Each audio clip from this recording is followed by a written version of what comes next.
Hey guys, today I am here with Chris Marr from the Content Marketing Academy. He is an incredible guy from the UK who has built his business around events, building a network, and obviously content. So super excited to hear his story and his personal journey. So Chris, how are you, my man? I'm good, man. I'm good. Thanks very much for having me here. It's good to be here. I'm excited about getting stuck into all of this stuff and how it leads to growing businesses. So yeah, Most I'm excited. welcome. For those who are not on the video feed here, we've got this epic banner behind Chris. It's just really...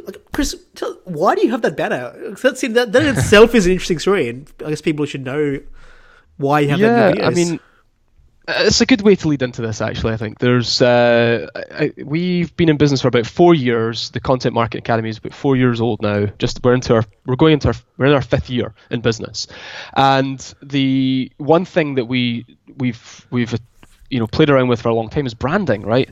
And trying to get our brand right, and it's never been quite the way that I want it. And I think the start of this year, probably actually going back into the end of last year, really started to have serious conversations about what the brand should look like. How do we really elevate the whole business with the brand? And the brand was becoming, to be honest, it was becoming a real challenge in the market to really be seen and stand out. So we invested a lot of time and money and effort into the brand, and we really wanted to make it at the front of everything that we do. And I do a lot of this. I sit in front of Skype or Zoom. That's how I do all my calls with people. I just thought the brand needs to be there all the time. Where I am, the brand needs to be, and we really put it at the front of everything. We got stickers and posters and T-shirts and hats and everything that we could to make the brand much more prominent. So I think that's the reason we did it, and that's the reason the banner's here as well, is to put the brand at the forefront of everything, so that we have something distinctive, that we stand out, that people recognize it, they like it, they maybe get a feel for what we're all about. I think it was really a huge decision to make, to change the brand, but it was also a very important one. Felt like for growth to happen, we needed to have something that people could wear, something that people could get behind. And that was the real philosophy behind it. Was I wanted something that people would be proud to wear, proud to put on their website, and proud to be a part of. So that was the reason behind the branding. Brilliant. I guess that leads me into my next question. For those who aren't familiar with CMA and the Content Marketing Academy, what is it? What is it that you guys do? Yeah, so I guess I know that you want to kind of dig into the story a little bit as well. So we used to be an agency consultancy business for marketing. You could just generally say marketing. We had clients who needed marketing work done. We would do blogs and websites and social media, all of that kind of good stuff. I had a tiny little agency. We had an account manager, and there was myself, and we were just working together with our clients. And over a period of time, a couple of years of doing that, I really just fell out of love with it, and it just wasn't for me. And lots of different reasons: meeting client deadlines, not getting any sleep or holidays, not having any money, all of these things. It just wasn't working as a business model for us, and it's not something that I wanted to do. And I reflected back on a business model that I created while I was at university. I went to university 10 years later than everybody else, and I built out this business model, kind of like in theory, like on paper, basically. And it was a business model for a membership organization, and I revisited that a couple of years ago. And what we started to do was, while we were running our agency business over here and our consultancy business, I started to build out the membership business over here. And we started a live event in 2014 called the Content Marketing Academy, which was not what the business was called at the time. The business was actually called Learning Every Day at the time. And what we started to do was build an audience around that brand. And slowly but surely, we just sort of, as our client business reduced, we started to build this live event and what became our membership business over on this side. And it wasn't until last October we let go of our last client, and we went all in on the membership business. And our business is made up of membership as our foundation. We do live events. We've got an annual live event. In fact, we've got 3 annual live events that we do. We've got one in June, one in January, and one in November, all for different reasons. The January one's like our annual AGM, like you could call it. It's all our members get together in January and have a bit of a kick-off event, like let's get the year started positively. And then we've got our annual conference, which is like keynote speakers, 2 days, massive, like a big event, and then we've got one in November as well, which is a teaching workshop basically for world-class communication. So we do these 3 events every year, and our brand is really built around, our business is built around this idea of business owners, business people coming together to learn and share, and this community is built around this philosophy that we have to, if we want to grow our business, we have to learn together. In order for me to be successful, you have to be successful. And that's what the content marketing is really all about. So it's membership, live events, teaching. So we're not an agency, we're not a content marketing agency. We're a learning organization where we teach the principles of content marketing, but content marketing work is brilliant. It's an amazing philosophy. When executed well, it can grow businesses, but it works better when it's put together with things like leadership and communication and sales. So we teach all of those things as well: leadership, communication, sales, marketing. And when you bring all of that together, what you get is essentially a business growth organization, which is really what Content Marketing Academy is all about. So I guess content itself is the sexy side of it that brings people into everything else. Yeah, I mean, content marketing is an amazing way to grow a business. It's a great way to go to market. It's a great way to differentiate yourself from your competition. It's a great way to build awareness and be seen. It's a great way to build a relationship with your customers and your prospective customers and build trust. But if you haven't got your pricing right, or your business model right, or you haven't got your product delivery right, then the content marketing is going to be a lot of effort for nothing, right? You're going to get customers, maybe they won't stay for long, or you're not going to get any customers because you haven't got some other factor correct in your business. So this is the point that I guess I'm trying to make, or we've tried to build around our business, is that content marketing on its own is great, but it needs to work with the rest of the business model as well. And as we've worked with more and more businesses over time, we've just realized that we can't just talk about content marketing. We can't just teach content marketing, because it needs to work with everything else that the business owner and the business is doing. So, yeah. Okay. What kind of businesses do you find are most suited towards doing content marketing? Yeah, so content marketing's it's a really interesting question, because I don't think it's particularly suited specifically to any industry as such. So content marketing will work in any industry with any type of product or service. Let me rephrase that. Who isn't it suited for? Who should not be doing content marketing? So the point I'm trying to make is it's much more about how the business wants to go to market. Right, so I mean, there's how many ways can you go to market, right? There's 1,000. I think there's even a book called 1,001 Ways to Grow Your Business, right? So you can do cold calling, you can do paid advertising, you can, you can do tons of stuff, right? You can do tons and tons of stuff. I think it comes down to the business owner saying to themselves, you know what, we need to change. We have been in this industry for a long time, or this industry has been operating for a long time doing X, Y, Z. They've been doing cold calling, paid advertising. And you know what? I'm starting to see that the world is changing, and we need to change. Not only the world is changing, but the way that consumers make buying decisions is changing, and therefore we need to change the way that we communicate. And when you get a business owner, regardless of industry, that just makes that decision in their head that they need to change, that's when content marketing becomes something that they can take advantage of.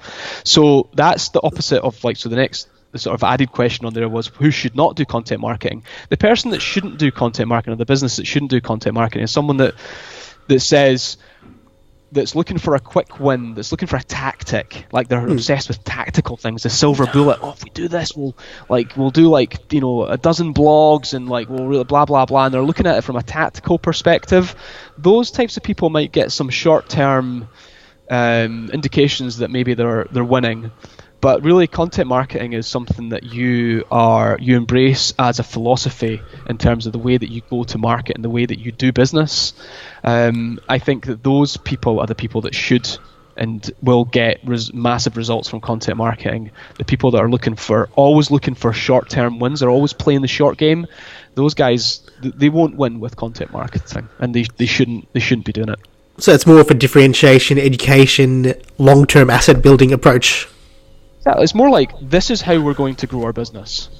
That's what you say to yourself when you're deciding to do content, deciding to go down that path, is you say, this is how we're going to do it. We're, like, I take a recruitment agency, for example, right? Recruitment agencies are renowned for cold calling, sharks.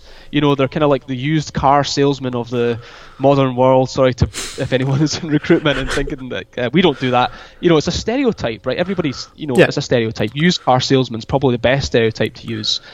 An agency that says, you know what, we're not going to do cold calling anymore. We're not going to do that. That's been done in the industry. We want to be known as the recruitment agency that you can trust, someone that you can believe in, someone that you can back, someone that you'd be more than happy to recommend to another organization or a friend. That's a different philosophy. That's a higher level vision, as opposed to so that's how you could change your the way that you go to market in a specific industry. Does that make sense? More the positioning, more going from a transactional relationship to being the trust provider, the confidant to business owners, and you want to educate them about what they should know before they come to you.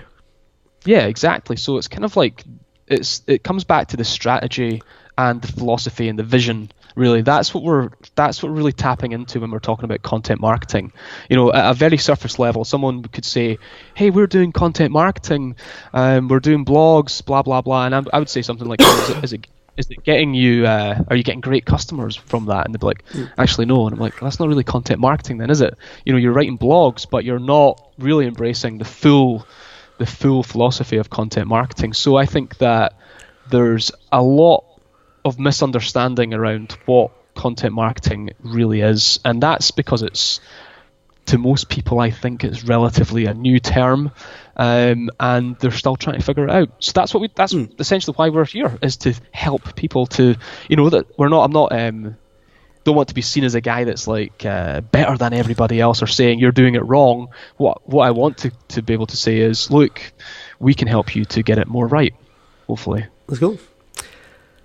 When you say there's a philosophy, do you have a full philosophy of what content marketing should be, or is it more overall it should be embraced by your business?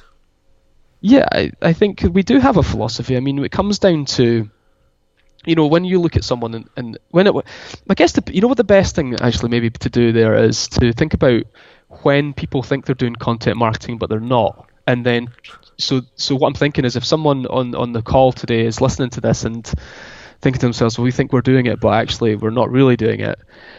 Usually there's a lot of excuses and things that people say that indicate that they're not quite invested in content marketing as a philosophy. So the sort of philosophical part of it is we teach is about becoming a teacher, right? And if you were to, like, if I was to ask you a question, can you remember your favorite teacher from school? I probably could, actually. Yeah, I think most people would say, yeah, I can remember my favorite teacher. And then you think to yourself, well, what it was about that teacher that I liked the most? Why did I like them? Why were they my favorite? Right? And people would say something like, they wanted me to win, right? It was all about me. It wasn't about them and their ego and them winning awards or being the best teacher. It was about me being the best that I could be, and they wanted me to win, and they supported me, and they listened to me, and they showed empathy, right? And they built trust with me, and I actually liked them as a person, right? So if you think about that as a philosophy, and you think to yourself, well, do our customers and our prospective customers look at our business and our people and think that they trust us, and that we understand their problems better than anybody else, and we understand? Do you see what I'm saying? It's like that. You invest in them. Exactly. That's the philosophy behind, or that sort of like brings content marketing together with the business, is to think to yourself as, well, how could we be the best teachers in the world at what we do, and build trust and build relationships that way. So when people say things like, the biggest excuse that we get when it comes to people thinking about implementing content marketing or wanting to sort of embrace it, they'll say something like, "But we don't have the time." We don't have the time to write blogs, and we don't have the time to interview our team, and we don't have time to create content around our customers or understand blah blah blah. And really what they're saying there is that they just don't value it. They don't value it enough that they want to prioritize and make the time to do it.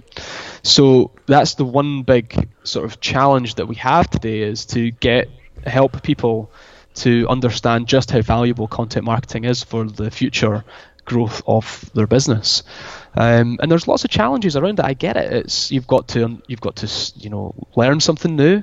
You've probably tried a whole bunch of stuff to grow your business in the past, and maybe you feel like nothing works, and you might be looking for something new. Or you might feel a little bit sort of just a little bit annoyed about the fact that, or frustrated. And content marketing comes on the scene, and you see it as just a new tactic, something that other marketers are talking about now that you have to get involved in.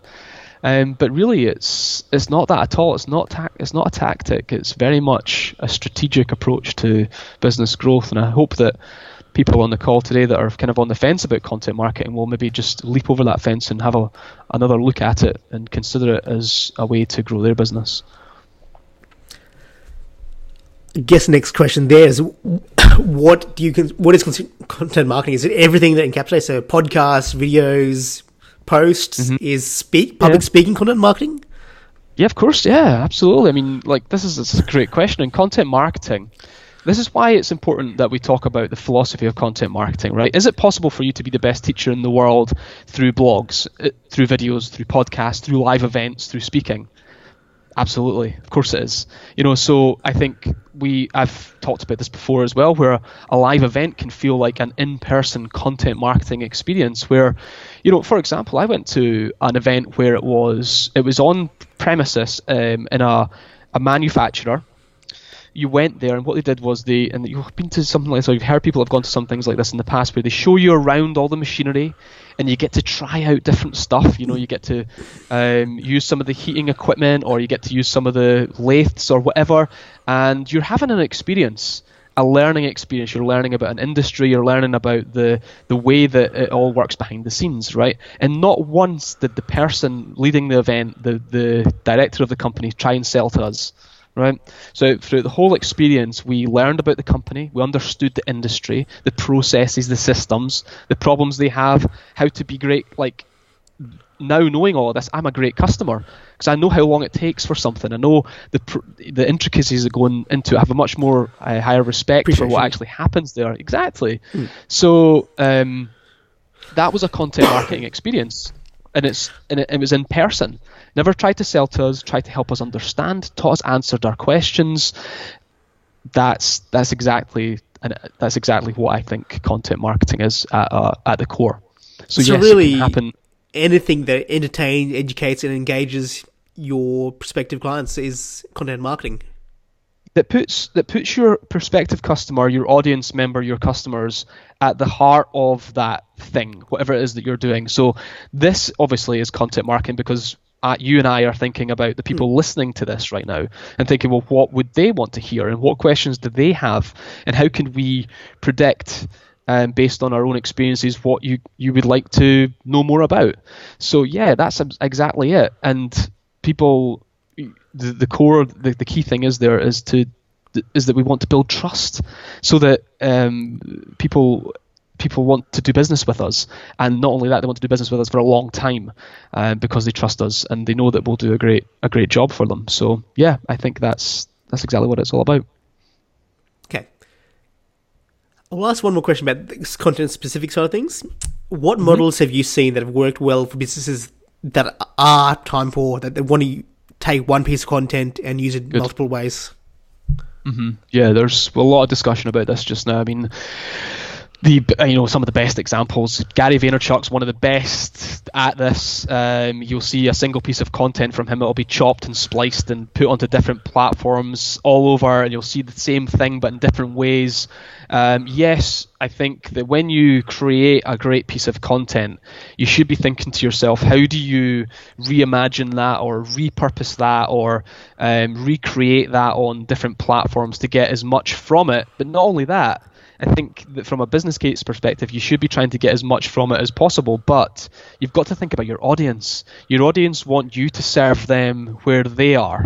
And typically that means that you have to be make sure you can be found on all the different platforms where your audience is. You and I both know this. Audiences are hugely dispersed now. They don't want to click out of Facebook. They don't want to click out of LinkedIn. I do this on my mobile all the time. Sometimes I don't even want to click out of my email to go and read your blog.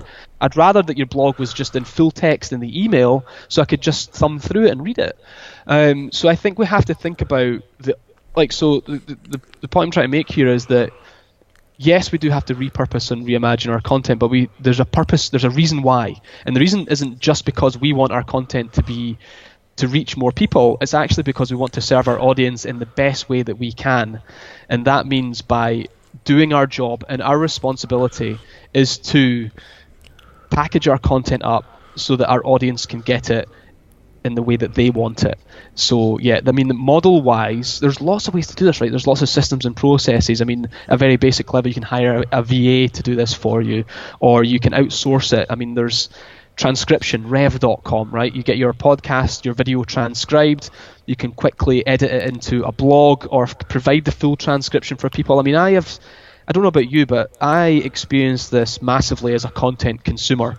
I have noticed my behavior, especially recently when we've been looking at video, is that I very rarely watch video with volume on. Like, it is rare, so rare. And so captions become, you have to have captions on videos. Exactly, you have to have captions on your videos, or you have to provide a transcription for me to read whilst I'm maybe playing the video. Yep. Exactly. So you have to think about how people obviously learn and consume content, but just honestly, look inwards. Look at your own behavior when you're consuming content. And when you click on a video and you stop it only a few minutes in, think, why am I not watching this whole 20-minute video right now? And there's good reasons for it, right? You've just got to look at your own behavior and think to yourself, well, if I'm behaving like that, there's a really good chance that my audience are behaving like this as well. So you've just, like we had a tiny little chat just before we jumped onto this call as well, is that the challenge here is to try and get better at this over time, right? You look at Gary Vaynerchuk or even Jay Baer, who was managing to get 8 pieces of content out of his Jay-to-day videos that he was doing, right? So he's got a team of people. He's in this game for a long, long time. So don't compare your journey now to where somebody is, that's 5 years ahead of you, but just try and do the best you can. So it might be that you start off with video, MP3, and a transcription. And those are 3, you got audio, video, and the written word. That's 3 solid pieces of content there for your audience. And then you can think to yourself, well, how could we do better than that? 1-minute clips on Instagram, etc., etc. And there's apps, and there's essentially machines that will do this for you now. Very cool. I guess moving on to our next point. Drum roll. Networking. You mentioned networking as a powerful tool for you and your business. Yeah. Firstly, what is networking, and in the sense that you're talking about it, and how you're using it to build your business? Okay, cool. So we'll make a little transition here. So we've talked a little bit about content marketing, and it goes hand in hand. I mean, content marketing really, if done well, really elevates every other activity in your business anyway. So I think talking about network and network growth is a really important part of this. So I don't know about you, but how's your network built your business? Honestly, it's been brilliant. So when my networking is connecting with people, doing things like this, tools, asking to meet people and finding out where people hang out, and to use a cliche phrase, adding value. Yeah, of course. Yeah. So this is the thing, right? When we all look at our businesses and we look at them honestly and we say to ourselves, where did all our best clients come from? Or all of our best customers come from? And I think, I guarantee that it came from some sort of network activity, network growth activity, right? You've built a relationship with someone over a longer period of time. My business is built on network. Like, there's hands down one of the things that I've had to get better and better at over the years, just because it's so valuable, right? So but the thing is, a lot of, when it comes to understanding network growth, which is slightly different. So when someone says to me, I go to business networking events, so they essentially, what they're saying there is they get up in the morning, they go to a hotel room and have breakfast with 20 other people in a room, and they pass referrals, that sort of BNI, business networking sort of idea, structured right? events, basically. Now, exactly, but I think it's a total waste of time. Like, I think there's far better ways to grow your network than doing that. Essentially what you're saying is you're relying on 20 people that you don't really know that well to pass you business when they don't really understand your business that well to give you best client. It just doesn't work. It's a broken model, and I think that you can take far more control of it when you think to yourself, well, instead of, like, for example, a situation I found myself in a couple of years ago was like, I was getting up at 6 in the morning, right? I hate mornings. Absolutely knackered, right? I get up and I've still got a shirt to iron. I've got to slick back my hair, get my business cards. I'm trying to leave the house. I can't find my specs. I can't find my car keys. It's like, I'm in Scotland, right? So it's dark outside. It's raining. It's cold. It's miserable. I get in my car. I haven't got enough diesel to get to the meeting, so I have to go to the petrol garage to get diesel in my car, and I realize I haven't got any money in my bank account, and it's just a complete mess. And by the time I get to the networking event, I'm just exhausted and stressed and tired, right? And I get there and I thought I was going to be late. There's more people that were late than I was, and nobody's prepared. No one cares, right? So what I started to realize was that the people that I need to meet, the people that are doing brilliant stuff in business, are not going to be going to these events every week for breakfast. They just aren't. They're just busy building their empires. They're doing other things. And I was like, I need to meet the best people, the people that really appreciate what I'm doing in business and trust me, and I can build a relationship with them. So I decided that I would never go to business networking meetings ever again, and I changed my entire philosophy around it. I guess a side note that connects to this, you've mentioned your personal brand and the way that, and then you're talking about this business networking, slick back hair. Looking at you right now, you're very much not the traditional business attire, not the traditional style. Is that a purpose? Have you purposely created yourself to attract the people that would like that and detract people who expect suits and ties? So this has changed over time. So I think what has actually happened, to be honest, is I've become more comfortable being me. This is me. What you see right now is me. I will go out like this. I've got a couple of meetings later on today. I will go like this. I will stand on stage and speak like this. This is me. What you see now is me. What you see for the audio people. For anyone who's actually listening to this on audio, Chris has this massive beard, lovely, awesome tattoos, and he really looks like a guy you'd see at the shops. You wouldn't expect him to be anything else but who he is. So.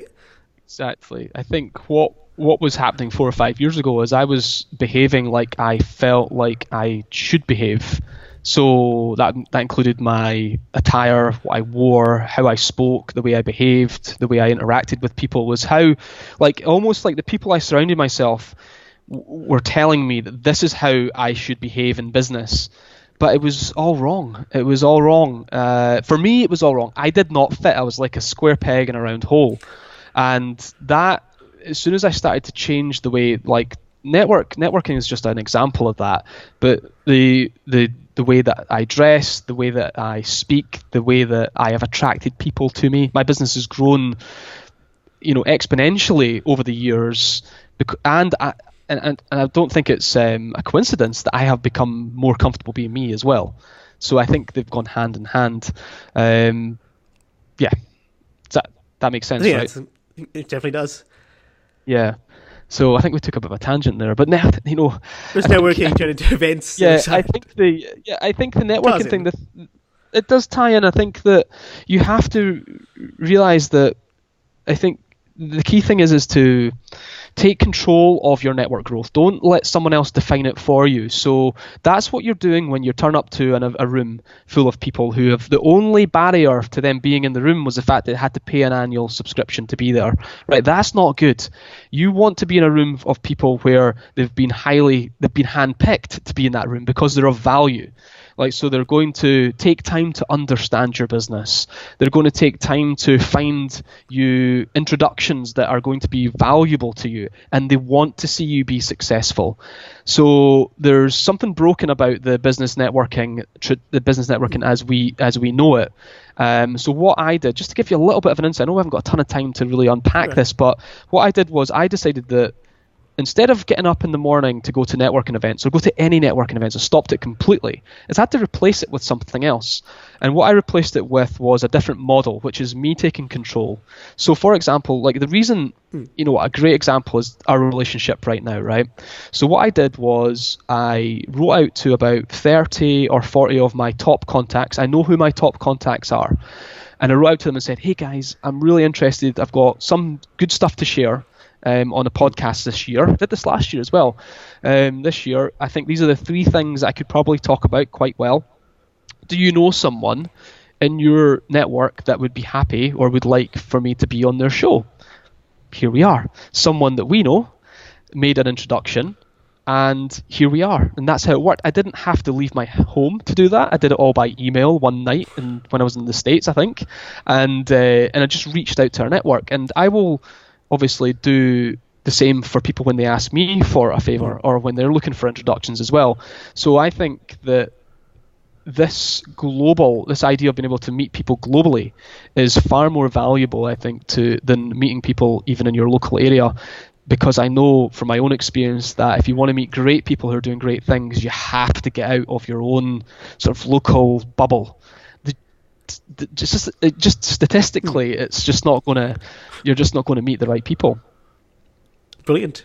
So I think it's really about just very specific. Very specific. Where you can add value to people. Exactly, and realizing that actually there's another way to do something. So for example, when I started in business, and you've probably heard this too, and people listening will have heard this as well, that you have to go to business networking and meet people and build up that trust relationship. The reality is that can be done differently. It doesn't have to be done the way that everybody tells you to do it. If you can come up with a more strategic approach, then you can get a lot more value from it. And we have, just to give you a sort of bigger picture insight into this is the reason that we have a membership business, because I believe in network growth as a strategy. That's networking. I've managed to get people to pay me an annual fee to be part of something that's essentially a network of great people, really great business people. The live events that we run as well are, again, you could look at it as a networking event. We've got 170 or 180 people coming to an event for 2 or 3 days. That's our people coming together once a year. Not once every week, but once a year. So, there's elements of it still exist, except it's done far more strategically and for a far greater purpose, I think, as well. It's a very, very purpose-driven way of building the relationship with your network. I guess your ethos is also different in that sense as well, that you teach people what the principles of networking should be from the very beginning, so that when they do come to your events, they know how to best talk to each other. Yeah, exactly, and exactly, yeah, totally. And there's so much in this. I think we could do a podcast episode on this alone.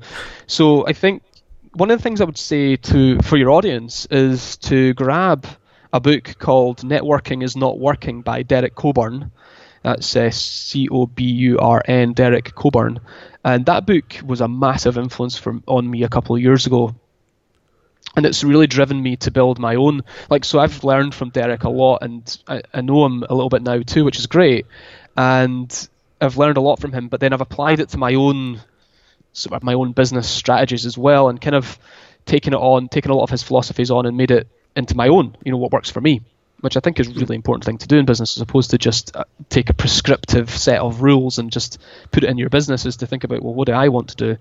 That book was a fundamental shift in how I grow my business. So understanding and believing in content marketing was one, understanding and believing in a different way for network growth was another. Those two fundamental in how I go to market now. So I would say that Networking is Not Working is a great book for anyone to pick up. It'll cost you like $5 on Amazon or something like that, and it's a quick read too, but there's so much stuff in there that just gets you to think entirely different about how you go about deliberately growing your network. Did you find when you moved into the Content Marketing Academy from the agency that there was a tipping point when it started to work? And what was that? Yeah. So yes is the answer. There's been, I think, it depends how long you've been in business for.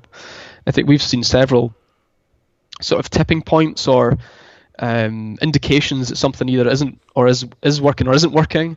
And there's two major tipping points I can share with you. One was last October when we let go of our last client and went all in on the membership model. That was a moment where I felt like I felt mostly confident that we could run the membership model, but I was still a bit wary because I took a bit of paper and wrote down, where does all our money come from? And the majority of our money was coming from client work. So if we looked back over 12 months, last October 2016 to October 2015, I wrote it all down. I was like, well, actually, the majority of our income, our revenue, has come from client work over the last year. In order to make this membership model work, it has to make money, obviously. So at that moment, I felt like, yeah, we can do this, but I was still a little bit, just a little bit worried that if it doesn't work, we'll have to go back into doing client work for a while until we figure this out. So that was it's a tipping point, right? It was a tipping point. It was a change, a pivot, whatever you want to call it. And then I would say the next tipping point came when, we started to grow our membership. Now we've got 135 members from all over. We've got a few Australian members as well. That it's profitable, that it's growing our business. We've made more money this year than we did last year without clients. And we had a tipping point this year as well where we sold 100 of our tickets. We basically sold half of our tickets for our next year's annual conference, which is a year away, in 20 days. Off the back of our conference this year. So we 365 days in advance, we sold half of our tickets for next year. And we've never done that before. That's a tipping point. That's, our audience just building a trust with us, understanding that when they pay for something, we will deliver, and believing in us, basically. So I think that was a huge tipping point for me this year, year 4, seeing that growing year on year. So I think it's been great. I think we've been very patient. I think we'll continue to be patient as well. But those are the tip. Yeah, there's been tipping points. There've been indications that something is working or isn't working, and there's also been moments of frankly just shitting yourself that maybe something isn't going to. Is this going to work? Is it not going to work? And having the patience to see something through. I think that's something that it's not even a skill. It's definitely lacking in some businesses. I think when you hear them speaking, the things they say is that they're definitely playing a short game. And I think if you realise that you're going to be in business for a long time, I don't know if CMA will be CMA forever, but all I know is that I'm going to be here for a while. And I think you have to be patient. You're going to make mistakes. Things are going to go wrong from time to time. You have to expect that and not be surprised by it. And realise that you will grow and you will get better, and that your if you stick around, this is a key factor, is how long you stay in the game. Talk about grit. You talk about one of the things that I guess go back to Gary Vee. Something he does talk about that is incredibly true. It's life is long. If you put your time into something, it's going to keep going. I think exactly. You stick around and you're committed to getting better at it, whatever it is that you're doing. Committed to being a great business person. Committed to getting better at the stuff that scares you, that you're afraid of.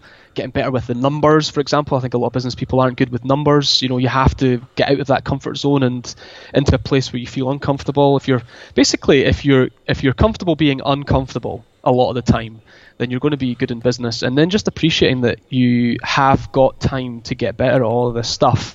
Then you'll realize that making mistakes and trying different things is actually just part of the journey. Love it. Chris, if people want to learn more about CMA and yourself, where can they go? Yeah, I'd love. We've covered a lot today, and if you've got any questions about anything, or if you're curious about something, or if you just want to pick my brain, then I think the best thing to do is to jump onto Twitter and get me there at Chris Marr 101. So it's CHRISMARR 101, and you'll get me on Twitter. And I think almost every platform, it's Chris Marr 101. Also our website, thecontentmarketingacademy.co.uk. We're based in Scotland, but we have an audience all over the world, which is well, that's the world we live in.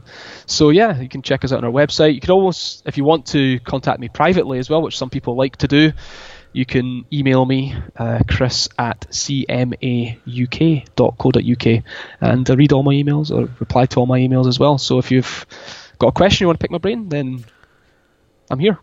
Love it, mate. I appreciate you joining us on this call. And to everyone listening, I hope you all have a fantastic day wherever you are in the world, and we'll see you in the next episode. Thanks very much.